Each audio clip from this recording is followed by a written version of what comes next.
하나님의 큰 능력을 볼 때 하나님을 경외하게 됩니다. 이스라엘 민족이 홍해 앞에서 하나님의 큰 능력을 경험하게 됩니다. 인간은 보이지 아니하신 하나님을 보면서 하나님을 경외하기보다는 하나님의 기적을 보고 놀라고 경외할 때가 많죠. 이스라엘 민족이 그리했습니다. 홍해 바다가 갈라지고 그리고 그들을 괴롭혔던 애굽 군대가 홍해에 수장되는 걸 보면서 하나님을 경외하고 하나님과 모세를 신뢰하게 됩니다. 지록 14장 31절에 보시면 이스라엘이 여호와께서 애굽 사람들에게 행하신 그 큰 능력을 보았으므로 백성 여호와를 경외하며 여호와와 그의 종 모세를 믿었더라. 그들이 하나님 신뢰하지 않고 모세도 신뢰하지 않았죠. 그러다가 하나님의 큰 능력을 보면서 하나님을 경외하고 모세를 신뢰하게 됩니다. 바로의 손에서 건진받은 이스라엘 백성들이 모세의 노래와 미리암의 노래를 부르면서 하나님을 찬양합니다. 이스라엘 민족은 노래하는 민족이고 춤추는 민족입니다. 예배할 때마다 노래가 있었고 연주가 있었습니다. 그리고 춤을 췄죠. 모세의 노래가 이렇게 시작되죠. 지록 15장 1절 2절을 보게 되면 이때 모세와 이스라엘 자손이 이 노래로 여호와께 노래하니 일렀을 때 내가 여호와를 찬송하리니 그는 높고 영화로우시며 말과 그 탄자를 바다에 던지셨음이로다. 여호와는 나의 힘이요 나의 노래시며 나의 구원이시로다. 모세의 노래 속에 하나님 찬양하면서 그는 나의 하나님이시니 내가 그를 찬송할 것이요 내 아버지 하나님이시니 내가 그를 높이리로다. 쭉 이제 모세의 노래가 나오고요. 그리고 이어서 미리암의 노래가 나옵니다. 미리암이 소고를 잡고 춤을 추고 하나님을 찬송하죠. 이렇게 15장 20절 20절을 보게 되면 아론의 선지자 미리암이 손에 소고를 잡음에 모든 여인도 그를 따라 나오며 소고를 잡고 춤추니 미리암이 그들에게 화답하여 이르되 너희는 여호와를 찬송하라. 그는 높고 영화로우시며 말과 그 탄자를 바다에 던지셨음이로다 하였더라. 네, 이스라엘 백성들은 예배할 때마다 노래했고 그 연주를 하나님께 올려드리고 춤을 췄습니다.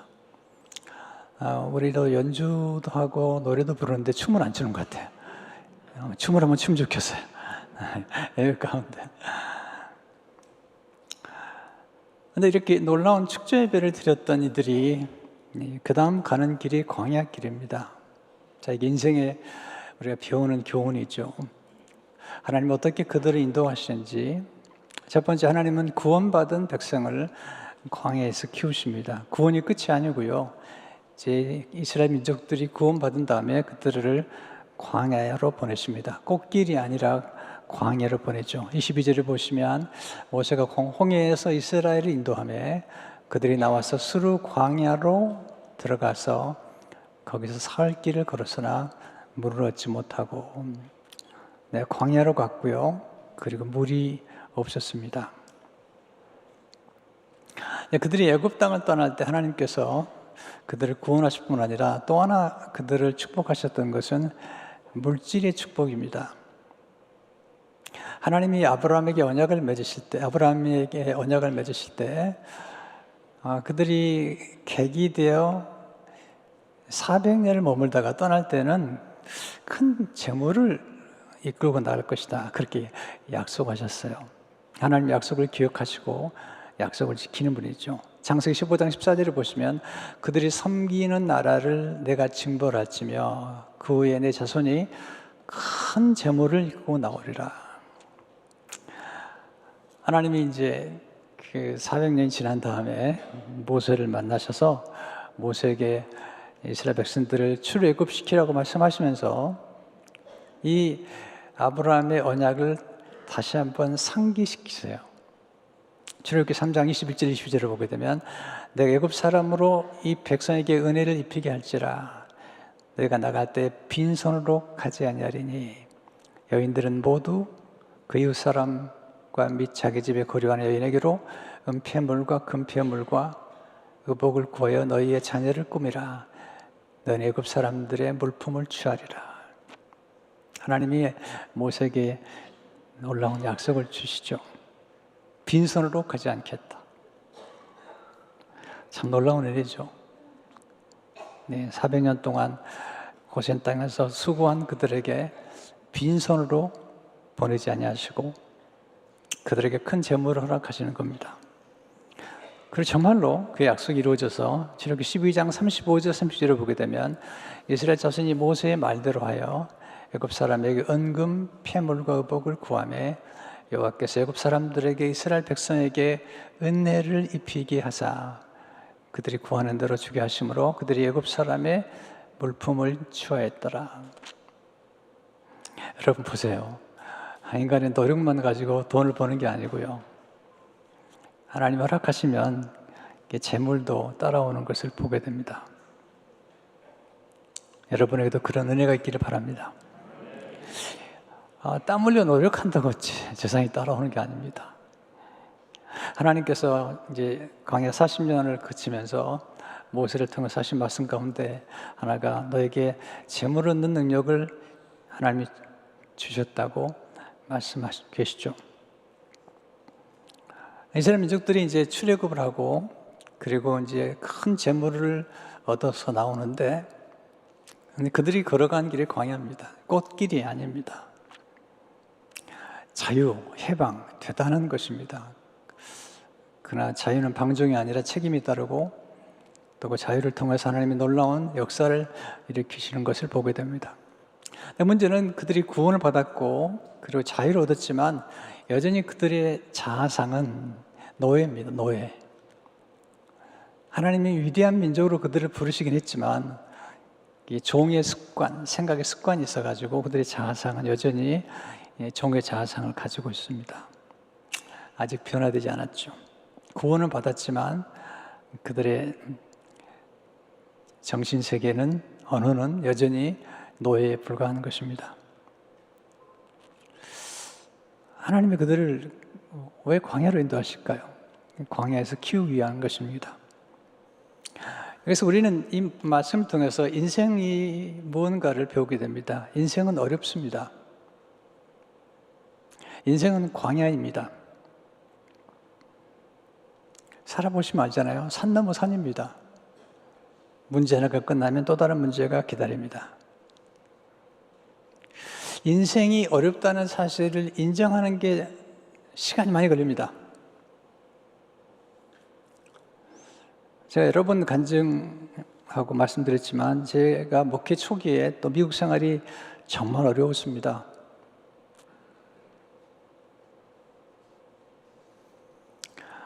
최근에 우리 선교사님 한 분이 한 2주 정도 머물면서 미국이 너무 좋다고 그러시더라고요. 제가 그랬습니다. 여행 오니까 좋은 거고 이민 오면 다르다고. 여행과 이민은 다르죠.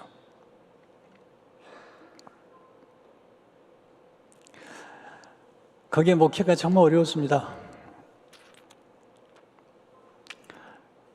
그리고 생각했습니다. 인생이 왜 이렇게 어려운 걸까? 왜 이렇게 힘든 걸까? 목회가 왜 이토록 어려운 것일까? 그렇게 괴로워한 때에 제가 만났던 책이 하나 있는데 스캇 패기슨 아직도 가야 할 길이라는 책이었습니다. 여러 미국 사람들이 그 책을 인용했기 때문에 저도 관심을 가지고 먼저 영어로 책을 읽게 됐는데 첫 문장이 충격적이었습니다. 그리고 이어지는 문장이 제 눈을 열어주었습니다. 읽어드리겠습니다. 인생은 어렵다. 이게 첫 번째 문장입니다. 이것은 삶의 진리 가운데서 가장 위대한 진리다. 이러한 평범한 진리, 그것을 이해하고 받아들일 때 삶은 더 이상 어렵지 않게 된다. 이것은 위대한 진리인 것이다. 즉 삶이 고통스럽다는 것을 알게 될 때 그래서 이를 이해하고 수용하게 될 때 삶은 더 이상 고통스럽지 않다. 대부분의 사람들은 삶이 어렵다는 이 쉬운 진리를 깨닫지 못하고 살아간다. 인생이 어렵다는 진리를 받아들이면 나만 어려운 게 아니라 모든 사람이 어렵다는 것을 받아들이면 인생을 보는 시각이 좀 달라지죠. 우리가 이 진리를 깨닫지 못하기 때문에 원망하고 불평하잖아요. 이스라엘 백성들이 보인 모습은 술을 광야에서 그들은 원망하죠. 23절 24절을 보게 되면 마라에 이르렀더니 그곳 물이 있어서 마시지 못하겠으므로 그 이름을 마라라 하였더라. 백성이 모세에게 원망하려되 우리가 무엇을 마실까 하며 물이 없었다가 물을 만났는데 물이 써요. 마라라는 뜻은 쓰다는 뜻이에요. 쓰다 뜻이죠. 인생이 그런 거죠. 어떤 분이 그러더라고요. 인생이란 커피잔에 들어갔다 나온 파리 같다. 쓴맛, 단맛, 더운맛 다 봤다. 네, 쓴맛, 단맛, 더운맛 다 보는 게 인생이죠. 모세를 원망합니다. 자, 3일 전에 하나님을 찬양하고 춤을 췄던 그들이에요. 3일 전에 모세를 신뢰했던 그들인데 겨우 3일 지나서 출애굽기 15장이 끝나기도 전에 하나님을 원망하고 모세를 원망합니다. 여기서 배우는 인간에 대한 이해가 있죠. 인간은 신뢰의 대상이 아니라 사랑의 대상입니다. 인간은 변화무쌍하죠. 여러분, 인생에 대한 기대가 너무 지나칠수록 인생은 고통스럽습니다. 또 우리가 만나는 사람들에 대한 기대가 지나칠수록 인생은 아주 고단해집니다. 너무 지나친 기대하지 마십시오. 사람은 사랑의 대상이지 우리가 신뢰할 만큼 그렇게 든든한 대상은 아니잖아요. 하나님처럼 신뢰하지 마십시오. 사람을 신뢰해야죠. 그러나 하나님처럼 신뢰하지 마십시오. 인간은 쉽게 변화하고 원망하고 배신할 수 있다는 것도 받아들이십시오. 그러면 이런 얘기 안 하죠. 나 사람 때문에 상처 많이 받았어. 우리가 받은 상처는 대부분이 우리가 가까이 지낸 사람들에 대한 잘못된 기대 속에서, 비현실적인 기대 속에서 상처를 받는 것입니다. 사람이 다 그렇지. 그 정도로 말할 수 있다면 우리가 받는 상처를 얼마든지 줄일 수도 있고 심지어는 상처를 받지 않을 수도 있습니다. 두 번째, 하나님은 기도를 통해서 쓴물을 단물로 치유해 주시죠. 백성들을 원망하는데 모세는 기도해요. 24절 25절을 보세요.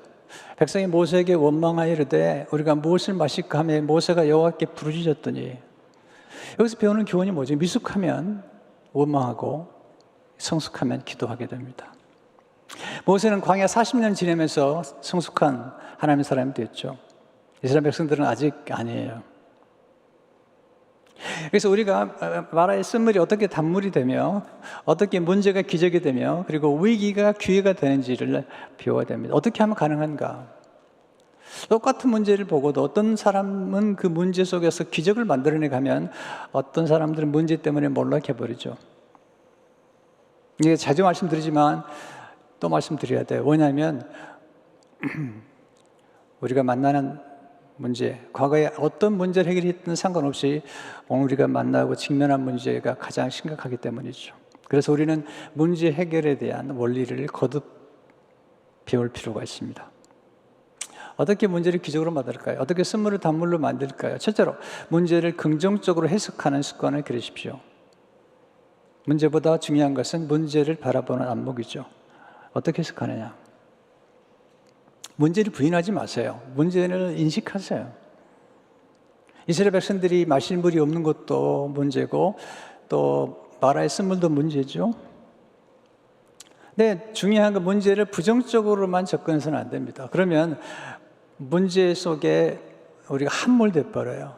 그럼 문제를 긍정적으로 보기 시작하면 문제는 우리에게 놀라운 선물을 줍니다.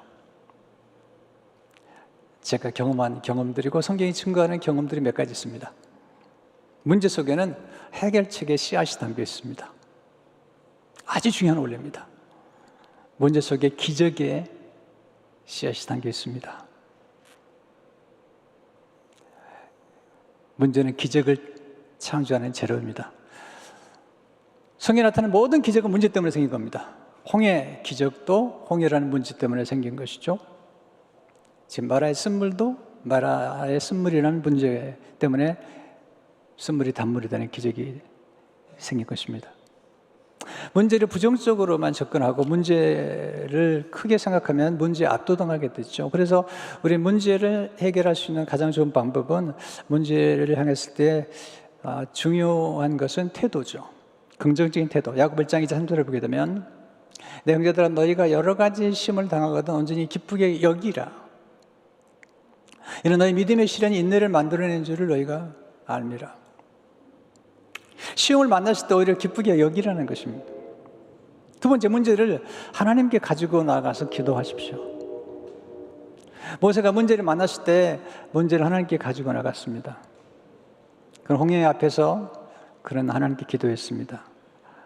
하나님을 바라봤습니다. 문제는 그냥 둔다고 해결되지 않습니다. 어떤 문제는 그냥 두면 더 커집니다. 시간이 흘러간다고 해결되나요? 그렇지 않습니다.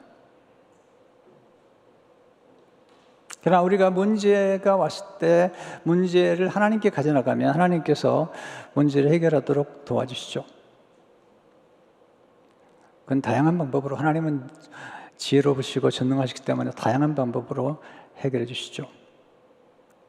하나님은 우리가 보지 못하는 해결책을 보고 계세요.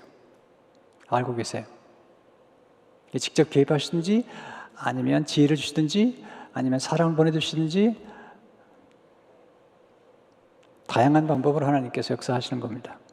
중요한 건 우리가 기도할 때 하나님이 우리 문제를 해결해 주실 것이며 우리 문제를 통해서 우리 인생 오히려 반전시켜 줄 거라고 하는 믿음을 갖는 게 중요하죠. 마가복음 11장 24절을 보게 되면 그러면 내가 너에게 말하니 무엇인지 기도하고 구하는 것은 받은 줄로 믿으라. 그리하면 너에게 그대로 되리라. 세 번째, 하나님 문제 해결책을 가까이 주셨음을 기억하십시오. 이게 아주 중요한 원리죠. 모세가 기도할 때 하나님께서 그에게 한 나무를 가리키십니다. 25절 보세요. 모세가 여호와께 부르짖었더니 여호와께서 그에게 한 나무를 가리키시니, 이게 굉장히 중요한 게 뭐냐면 그가 기도하기 전에 하나님께서 가리키신 나무가 있었다는 거예요. 그가 기도하기 전까지는 그 나무를 볼 수 없었던 거죠. 그 나무가 있는지도 몰랐습니다. 여기서 배우는 아주 중요한 교훈이 있습니다. 기도할 때 하나님의 인도를 받게 됩니다. 기도할 때 영의 눈이 열려 문제 해결책을 보게 됩니다. 깨달음을 주시는 거죠. 그리고 정말 중요한 게 있습니다. 문제 해결책은 가까이 있습니다.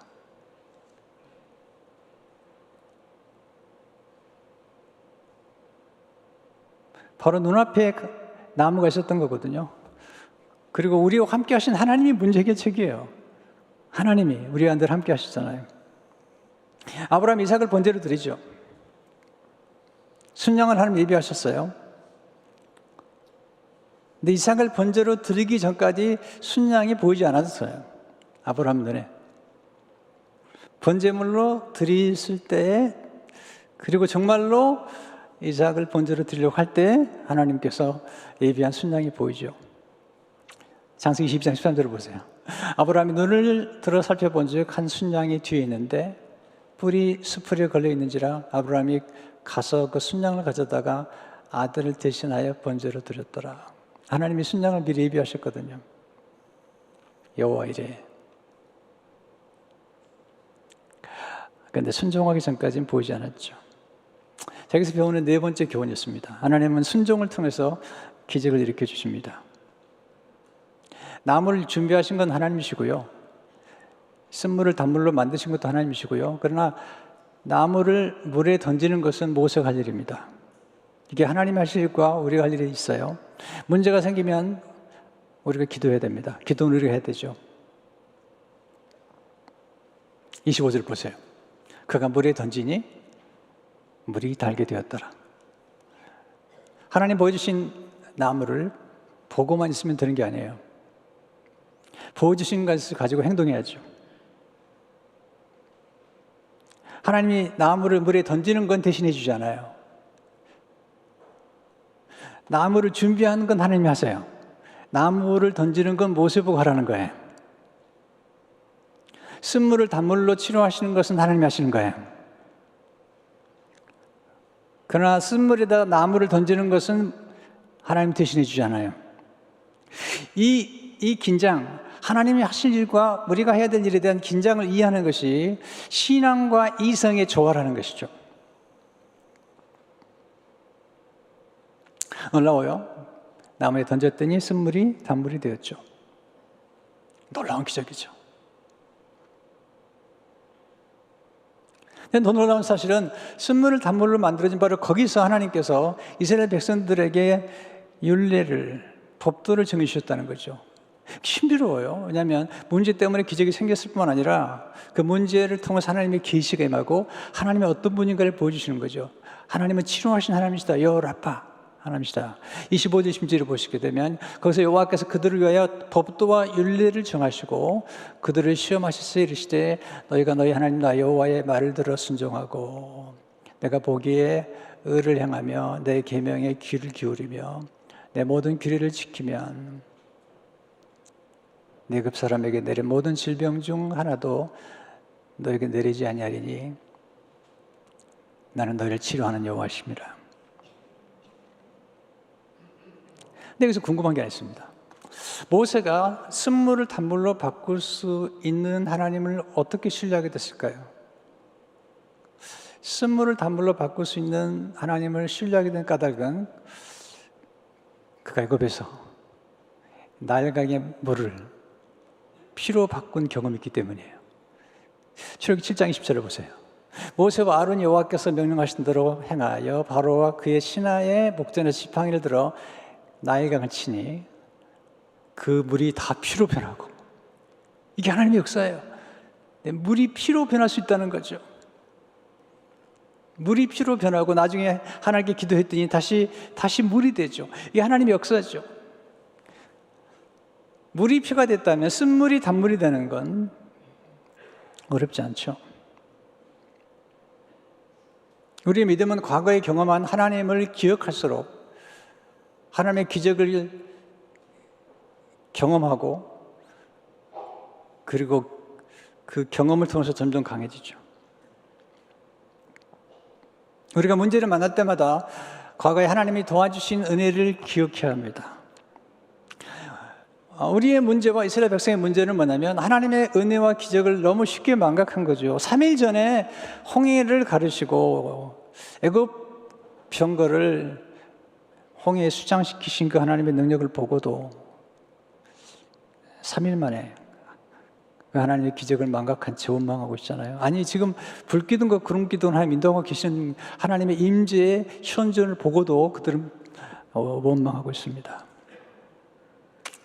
기억이 중요한데요. 하나님 주신 놀라운 선물 중 하나는 기억입니다. 내 모든 기억이 다 좋은가요? 기억도 잘 선택해야 됩니다. 어떤 분은 좋은 기억은 다 망각하고 부모가 자녀에게 베풀어준 그 모든 좋은 기억들은 다 망각하고 상처 줬던 기억만 기억해요.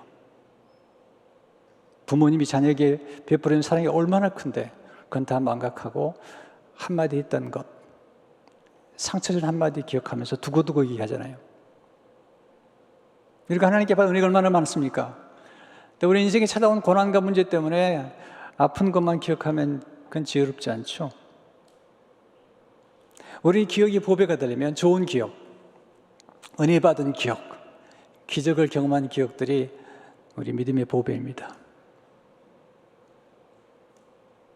우리의 문제는 어떤 문제 직면하면 지나간 과거에 더 큰 문제도 하나님 해결해 주셨고 더 큰 어려움도 해결해 주셨음에 불구하고 지금 직면한 문제를 가장 크게 생각하고 하나님 왜 이 문제를 내게 주셨습니까? 라고 원망할 때가 많다는 거죠.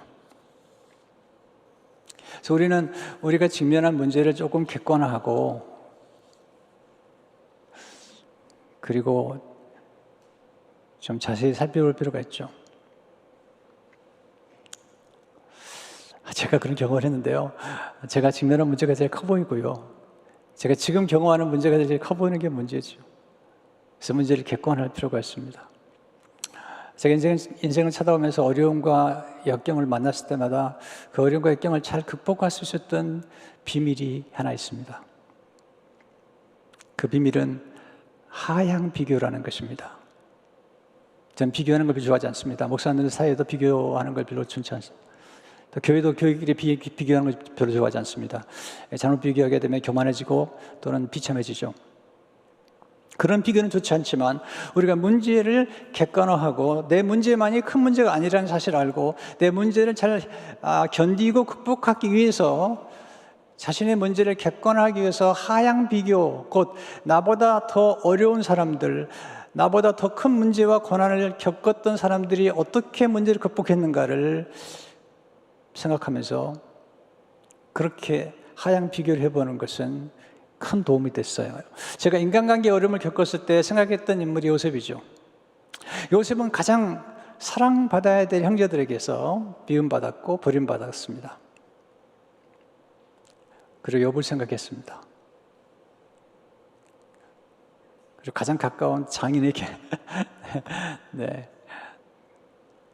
고난을 받은 다윗도 생각했고요. 욥을 생각했습니다. 어떤 고난일 때는 좀 고난을 통과하는 기간이 길었는데 그 고난을 통과하는 기간 동안에 제가 무너지지 않을 수 있었던 까닭은 성경에 하나님이 고난을 빨리 풀어주지 아니하시고 그 고난을 통해서 우리의 영적인 근육을 키우시더라는 거예요. 다윗이 직면했던 고난을 하나님이 하루아침에 해결해 주지 않으시더라고요. 그게 하나님 우리를 키우는 방법이에요. 광야에서 고난 가운데 그렇게 함으로써 영적인 근육이 생기는 거죠. 고난의 대가인 바울. 또 제가 자주 방문했던 책 중에 하나가 빅터 프랭클이라는 사람이 쓴 책 가운데 죽음의 수용소라는 책입니다. 아이슈비츠 유태인이었는데 그 수용소에서 그가 당했던 어려움과 살아남았던 것들에 대해서 책을 읽으면서 하향 비교를 하면서 어려움을 극복해내고 또 이겨냈습니다.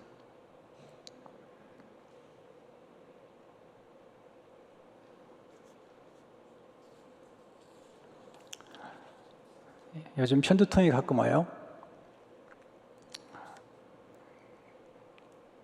그때마다 바울을 생각하죠. 바울이 육체의 가시. 네.